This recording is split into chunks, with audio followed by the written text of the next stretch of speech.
Hello, what's going on, guys? Welcome back to my channel. If you're new here, welcome to my channel. Over here we talk a lot about jiu-jitsu and, well, mostly jiu-jitsu. So if you're interested in hearing what it's really like training jiu-jitsu as sort of your average female random purple belt, then you're in the right place. So today I want to talk about, I want to revisit a video that I had made a couple of years ago now, where I gave some advice on how to deal with an injury. Looking back at that video now, although I do think that my tips were helpful, the video, I think, is also kind of cringy in some aspects because although I did go through a good amount of injuries at that point in my jiu-jitsu journey. I had tore my thumb, I was in a cast for like a little over a month, I had a neck injury, and just all, little tiny injuries that come with training jiu-jitsu. But at that point, I had never dealt with what I was faced with the last year.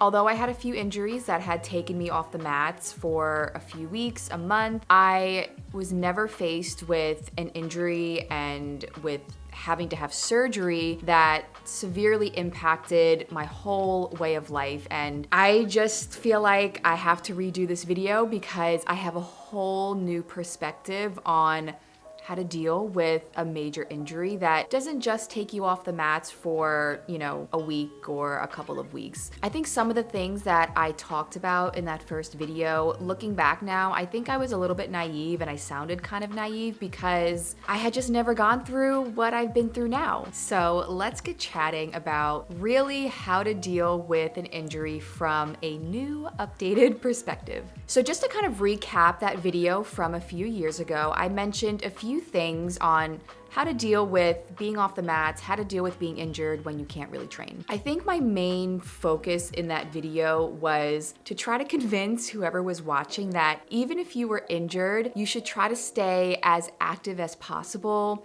within the jiu-jitsu community. And again, at the time, that is just what helped me deal with the smaller injuries that I had gone through over the years. But I want to revisit that idea a little bit. So tip number one on how to deal with an injury when you can't train jiu-jitsu, you're off the mats maybe for a really long time, maybe you're having surgery, and maybe for the time being, you just have no idea when you're gonna be able to train again. Tip number one, do not feel pressured to stay active in jiu-jitsu, completely going against everything that I talked about in that first video. You don't have to feel like, even though jiu-jitsu, I'm sure, is a huge part of your life and you've dedicated a lot of your time and mental and physical energy to jiu-jitsu, during this time of healing and recovery, take the pressure off of yourself of feeling like you have to stay active somewhat in jiu-jitsu, whether that's physically doing some kind of training on the mat or mentally by going to class and watching videos or watching competitions. All of those things are great. And I am absolutely not saying to not do those things if you feel like those things will help you feel better and will help you get through this time of your life. But all I'm saying is that it's okay to take the time and to take the space that you need. After surgery, I could not, in my wildest dreams, picture my body physically being able to train. Back in the really early days, I couldn't even bend over. It was really tough to sit down, to get up off of the couch. So my mind couldn't make that connection of training jiu-jitsu. And the few times that I did visit my gym or I visited my husband's gym, I would look at everybody training and I could not make that connection of my body being able to do that. So I was processing that whole experience as just really not wanting anything to do with jiu-jitsu, which was so crazy because at that point, I had been involved with jiu-jitsu for almost 6 years, and for a little chunk of my life to want nothing to do with it, it was a really weird time. I kept myself a little bit distant from everybody. I didn't watch any instructionals online. I don't remember watching really like any competitions. I was also probably feeling a little bit resentful towards jiu-jitsu and maybe a little bit bitter, but I think all of these emotions are normal. And I don't know, look at me now. Like, I'm back to training for the most part. I still love jiu-jitsu and I still love training and I still love my gym and all my friends. So I think taking that space was what I needed at the time. And when the time was right, I got back involved with jiu-jitsu and my gym, and it's not necessarily a bad thing to distance yourself.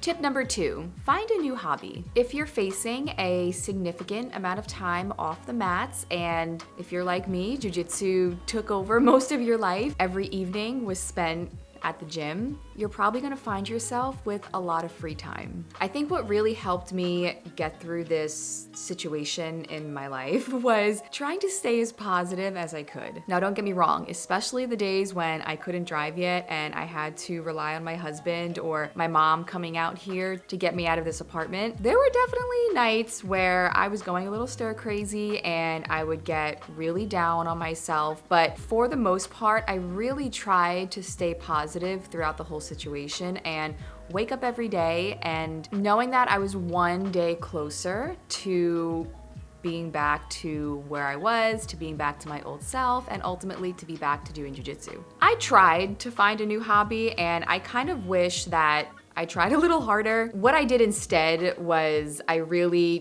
dove into work, and at that point in time I was working for Alchemized Fightwear, and the business was it was blowing up and it was getting really, really busy, and that meant that I could take on more responsibility and I was getting busier, and I just put a lot of my energy and a lot of my time into that. So looking back, I'm very grateful that I had that at that point in time, but finding a new hobby instead of throwing yourself into more work could be more fun. But really, I think the most important thing is try to use the time wisely. Even though it's a sucky situation and you're not able to train and you're not able to be on the mat all the time, try to use the time for something else. Maybe there's something that you've always wanted to do, or a project that you've always wanted to start, or a book that you've always wanted to read but you just don't have the time because maybe you work and you have a family and then the rest of your time was always devoted to jiu-jitsu. Just try to use the extra time now that you have in a positive way. Tip number 3, and I think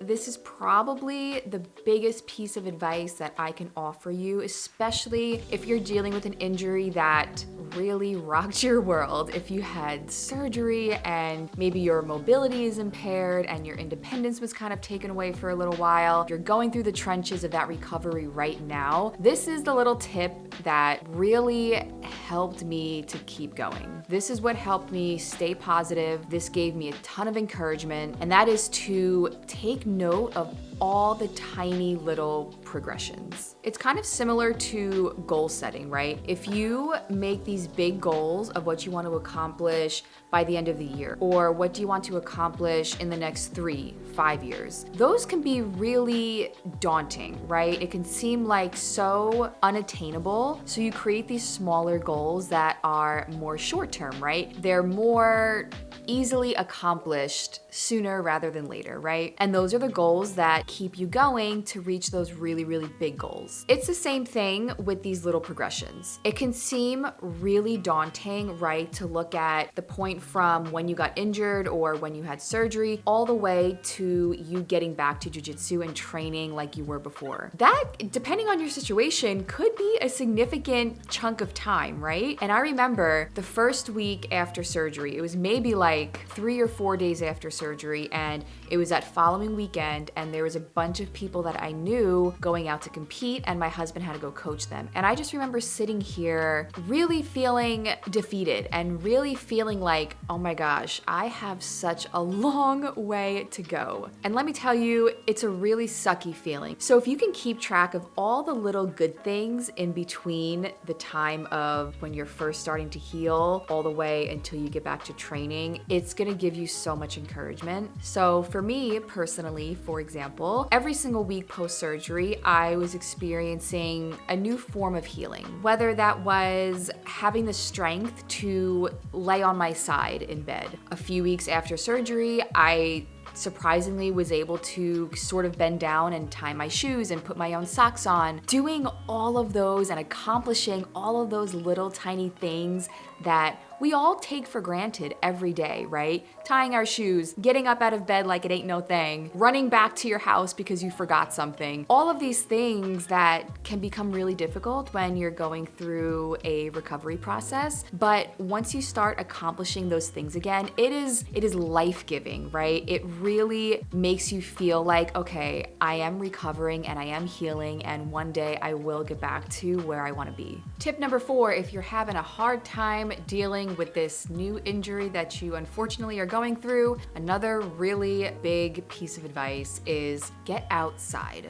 Get out as much as you can, depending on what your body can do. Even though sometimes, we want to wallow in our self-pity, it will really benefit you and really change your mindset if you just get outside, get in the sunshine, and it will do you a world of good. Tip number 5, when you are cleared, when your body is ready, take your PT and your strength training as the most serious thing in your life right now. Far too often, we jiu-jitsu people, we want to get back into training as soon as we can. So even before we're healed, we get back into training, we re-injure ourselves, or we realize that our injury was never quite healed to begin with, and then we just delay the healing process even more. Or a lot of people, they get injured, they go through their PT, however many months of PT, and then they don't continue with strength and conditioning. Let me tell you, the amount of muscle that I lost just in a couple of months of really being super sedentary and not doing anything, it was insane. I have spent the past over 10 years building muscle, right? And within 3 or so months of being sedentary, my body changed so much. So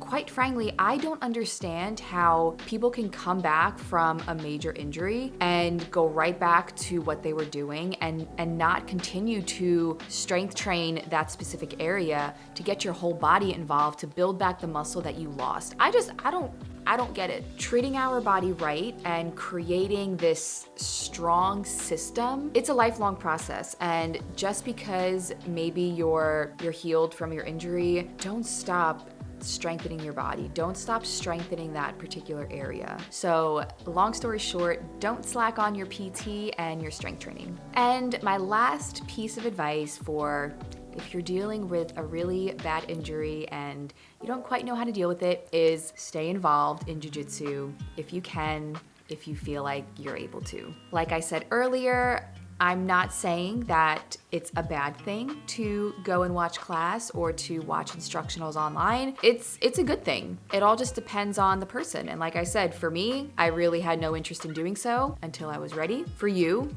it could be really helpful. Being around your community might lift your spirits. The few times that I did visit my gym over the course of the healing process, it really lifted my spirits being around my friends. Also keep in mind, you can still learn. If you are maybe dealing with this fear of losing all of your jiu-jitsu knowledge and all of your skills and all your jiu-jitsu powers, studying can help. Watching your favorite instructional, taking notes, going to class and taking notes, watching competitions, all of that stuff is really helpful. So if you feel like you are in the headspace to stay involved with jiu-jitsu in some way, do it.